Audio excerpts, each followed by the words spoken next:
Hello दोस्तों, नमस्कार, आदाब, सत श्री अकाल। मैं गौस मोहम्मद हयात एज फार्मासिस्ट एक बार फिर से आपके अपने यूट्यूब चैनल में कमेंटर पे उपस्थित हुआ हूँ। सभी दोस्तों का, नौजवान साथियों का, माताओं बहनों का मैं कमेंटर यूट्यूब चैनल पे स्वागत करता हूँ। आप सभी लोग जैसा कि पता है कि मेड कमेंटर यूट्यूब चैनल आपके लिए स्वास्थ्य से संबंधित एक महत्वपूर्ण जानकारियों के साथ में हर एक दिन नई नई जानकारियां आपके बीच में लेकर आता है। ठीक उसी सिलसिले में आज हम एक बार फिर से एक बहुत ही महत्वपूर्ण जानकारी के साथ आपके बीच में उपस्थित हो रहा हूँ। तो आइए साथियों, हम चलते हैं वो कौन सी महत्वपूर्ण जानकारी है जो हमारे स्वास्थ्य से संबंधित होती है, तो उसके बारे में हम चर्चा करते हैं। आप लोगों ने सुना होगा कि पेशेंट जो है, कोई व्यक्ति है, दिन पे खाना खाया और अचानक क्या करता है, जब टहला या लेटा है या जो है लेटरिन बाथरूम जाता है, टॉयलेट जाता है, तो अचानक गिर जाता है।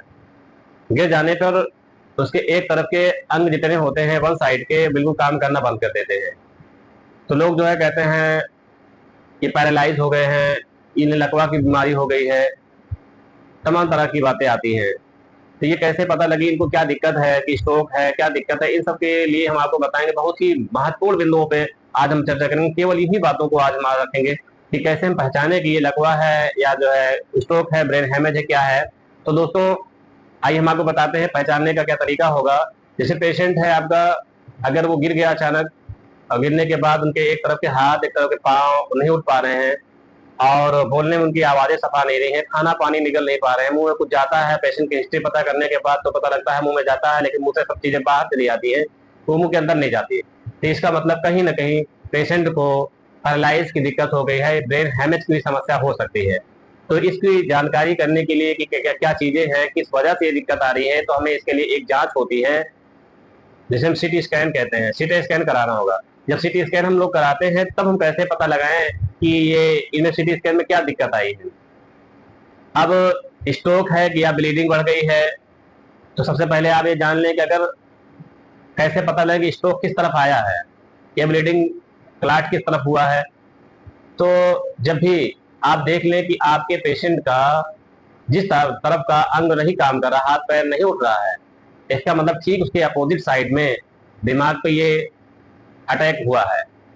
ये झटका अपोजिट साइड होता है। जब भी जिस साइड में ये पैरालिसिस का झटका आता है या ब्लीडिंग या क्लाट होती है, उसके ठीक अपोजिट साइड में उसकी वीकनेस जाती है।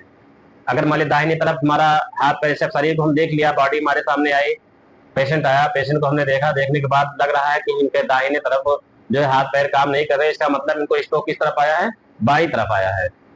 ये बहुत ही कॉमन, बहुत ही महत्वपूर्ण चीज है, बहुत महत्वपूर्ण बिंदु जो आपसे चर्चा कर रहे हैं कि इसका मतलब स्ट्रोक किस तरफ आया। अगर दाहिने तरफ अगर पैर हाथ उठ नहीं पा रहे हैं, तो इसका मतलब स्ट्रोक बाएं तरफ आया। जहां पे स्ट्रोक आता है उसको ठीक अपोजिट साइड में इसकी वीकनेस जाती है। तो हम कैसे पहचाने इनको स्ट्रोक ही हुआ है या जो है नस फटी है या ब्लीडिंग हुई है। तो जब हम सीटी स्कैन कराते हैं तो सीटी स्कैन में 20 से एक लॉन्गिट्यूडनल लाइन होती है, जो तो सीटी स्कैन को दो भागों में बांटती है। अब दोनों भाग की जो पिक्चर हो, अगर दोनों भाग की पिक्चर सही आ रही है, तो इसका मतलब पेशेंट को कोई दिक्कत नहीं है। लेकिन अगर पिक्चर, जैसे अगर पेशेंट को ब्लीडिंग हुई है, अगर वो ब्लड क्लॉट नहीं हुआ है, ब्लीडिंग हुई है, तो सीटी स्कैन में सफेद गोले रंग का चित्र दिखेगा, सफेद गोले रंग का चित्र दिखेगा, गोला कलर में, गोले में एक सफेद सफेद दिखाई पड़ेगा। इसका मतलब क्या है कि ब्लीडिंग बढ़ गई है। और दूसरा क्या है कि अगर क्लॉट हुआ है, तो इसका मतलब जो उसकी ब्रेन की पिक्चर आएगी उसमें ब्लैक कलर का स्पॉट दिखेगा। ये बहुत ही काम